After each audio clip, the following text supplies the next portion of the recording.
The CHIPS and Science Act is not handing out blank checks to companies. I've directed my administration to be laser focused on the guardrails that will protect taxpayers' dollars. We'll make sure the companies partner with unions, community colleges, technical schools to offer training and apprenticeships, and to work with small and minority-owned businesses as well. We're going to make sure that companies that take taxpayers' dollars don't turn around and make investments in China to undermine our supply chain and national security. You know, we have the power.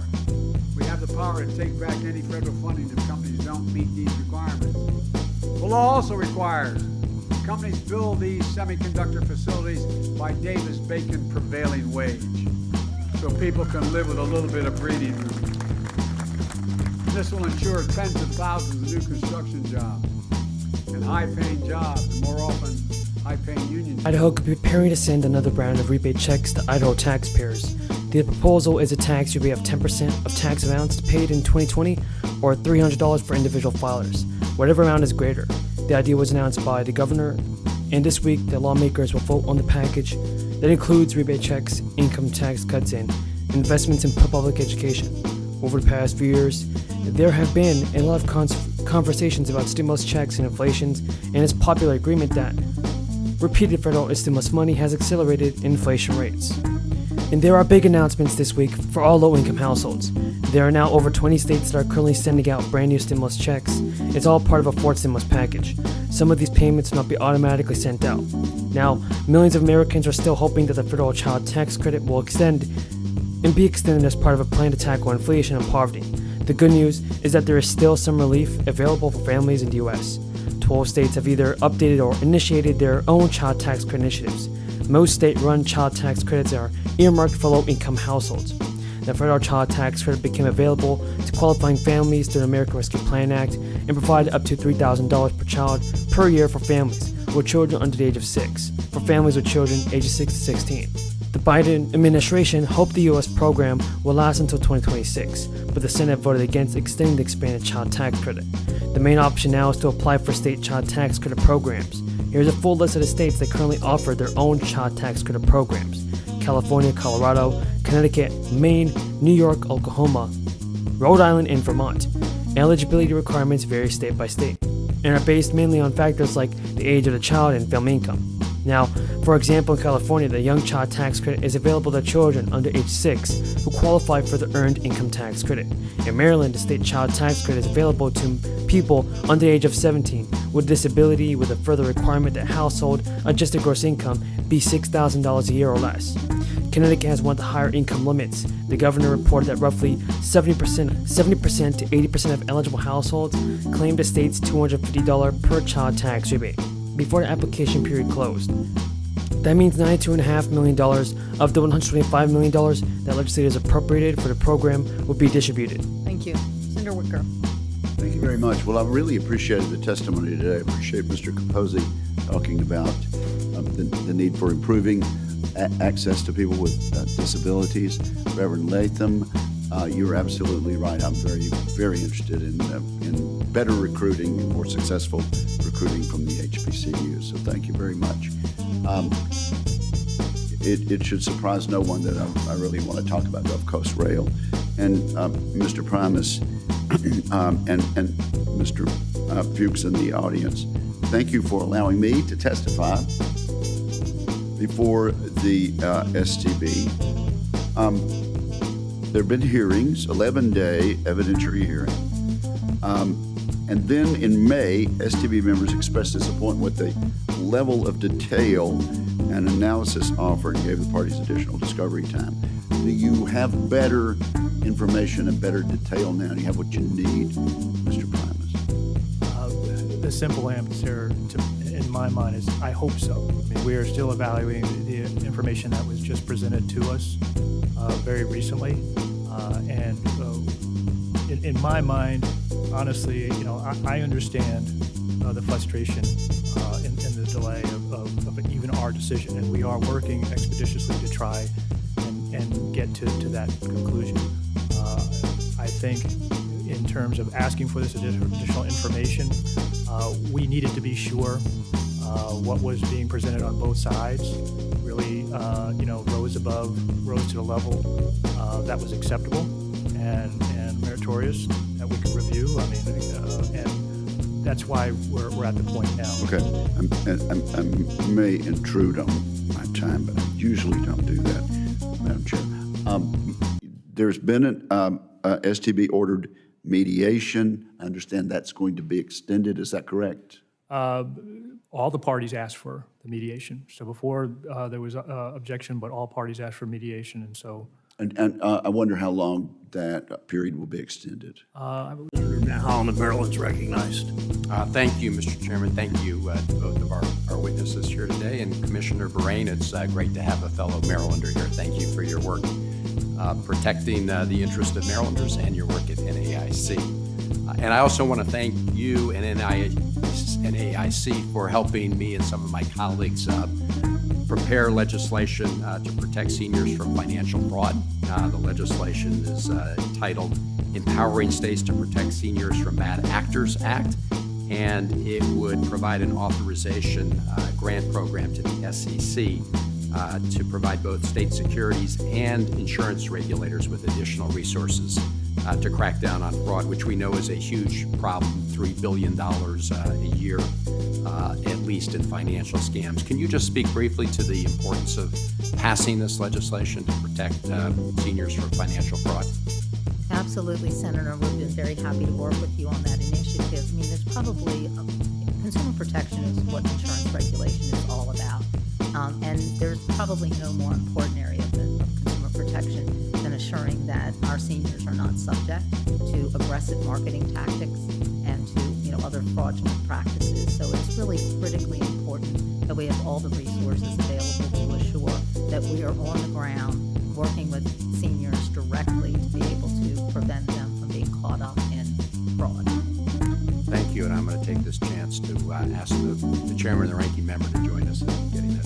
Of $1,000 per child.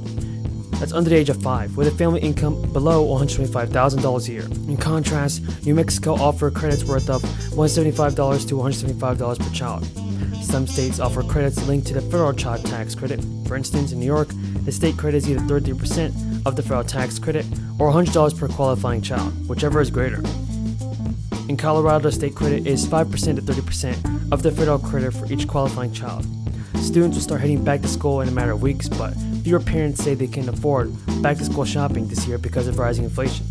According to a recent survey, only 36% of the 2,100 U.S. parents surveyed said they can afford their kids going back to school shopping. That number was down from 52% of the previous year. The survey also found that over 37% of parents are stressed about back-to-school shopping, up from 32% the year before. Last year, USA Today noted that the family benefited from stimulus checks and advanced child tax credit payments. The Consumer Price Index for urban consumers increased 1.3% in June on a seasonally adjusted basis. According to the Bureau of Labor Statistics, over the past 12 months, the All Items Index increased 9.1%, the fastest increase in decades. Analysts have reported that since early May, the number of back-to-school shoppers planning to spend more than $500 in supplies has increased to 25%. A poll revealed also that 60% of the 1,200 parents surveyed said they're spending more because prices are higher. The average amount spent per child is 8%. There's a huge update on the fourth stimulus check. As inflation continues to affect millions of Americans, lawmakers are teaming together to propose brand new legislation. A new crisis relief package may include fourth stimulus payments for everybody. It comes no surprise, though, everybody, that some residents are struggling to pay for common necessities. According to Newsweek, Delaware will continue to be sending out $300 relief rebates to many residents. This is a one-time direct payment to help people face the higher prices at the pump. The state, which has already sent out its first round of checks, said there may be as many as 150,000 eligible residents still waiting for their money. The Delaware Finance Secretary also told reporters that we estimate that the maximum amount left might be 150,000. We are working with numerous other state agencies to identify other people in the state. The Department of Finance began sending out checks in the first batch to those who already filed their 2020 Delaware resident personal income taxes by the due date. Rebates will continue to be sent out to residents who filed their 2021 tax returns in the coming months. The department is also developing how to identify qualifying adult residents who did not file a 2020 Delaware tax return and may have been exempt due to their income level, pension, or Social Security. Georgia has sent out either $250 checks or $500 checks to those who filed their taxes in 2020 and 2021 to help offset inflation. Those who filed their taxes as an individual versus jointly will receive a smaller amount. Those who filed their returns by April 18th can also expect to see the payment reflected into their amounts early this month if they have not already received it. The governor is also considering proposals for another round of rebates for Georgia state taxpayers. The governor is looking for ways to include a homeowner property tax rebate. Both rebates will be funded by the large budget surplus, the same surplus being used to fund the gas tax suspension. Initial filings for unemployment insurance fell to the lowest level since late June last week, a sign that the labor market is resilient amid slowing economies. The Labor Department reported today that claims totaled a seasonally adjusted 232,000 for the week ending August 27th. It's a decline of 500,000 from the previous period and the lowest since June 25th, continuing claims to increase to 1.44 million, amid worries that the U.S. is teetering on a recession. The job market has provided a bulwark indicating that hiring demand is strong and consumer spending is held up despite soaring inflation. Early this week, the Bureau of Labor Statistics reported that job openings rose past 11.2 million. Federal officials have been trying to bridge the gaps between and slow down inflation through a series of aggressive interest rate hikes. Despite those moves, inflation remained near its highest level in 40 years. Steve Hank, a professor of applied economics at Johns Hopkins University, said this week that he believes the U.S. is heading for a whopper of a recession next year. During an interview with CNBC, he said the economic downturn had been made inevitable due to U.S. money supply soaring and stagnating. He said throughout the world history, there has never been sustained inflation, which is inflation above 4% for more than 2 years, that had not been caused by excessive growth in the supply of oil. And call it, as Pat said, the Silicon Heartland. That's what's happening in these 1,000 acres. I want to thank Rob Portman for being the gentleman and decent man that he is, and for showing that Democrats and Republicans can work together to get big things done for our country. I really mean it. I'm trying to find where he's sitting, but he's a good man. Thank you.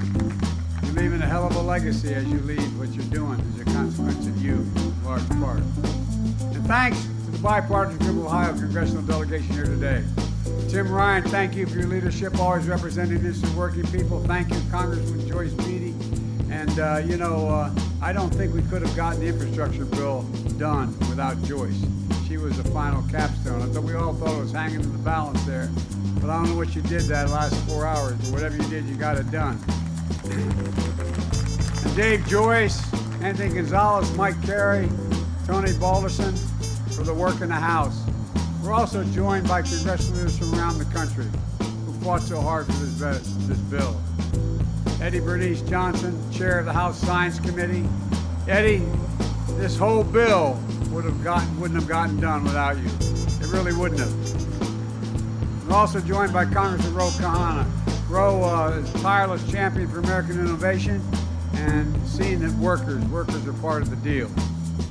While she couldn't be here, Maria Cantwell also deserves a lot of credit. She's chair of the Senate Commerce Committee from the state of Washington. Maria was tireless getting this bill through the Senate. And again, Mike, I want to thank you for your work on this project as well. And I especially want to thank the labor leaders here. My dear friend Lonnie Stevens of the IBW, Tim Berger, the president of AFL-CIO, Brent Booker, treasurer of National Building Trades, Mike Kinsley, president of Ohio Building Trades. You know, it's fitting to break ground for America's future here in Ohio. Think about it. There's kind of a tradition here. The Wright brothers, Neil Armstrong, John Glenn, they defined America's spirit, the spirit of daring and innovation. Pat Chase laid out Intel's vision that builds on that legacy.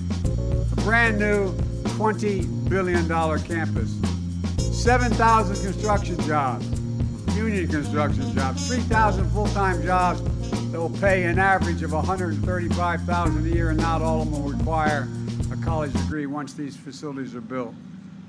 And here's a critical piece. Intel is using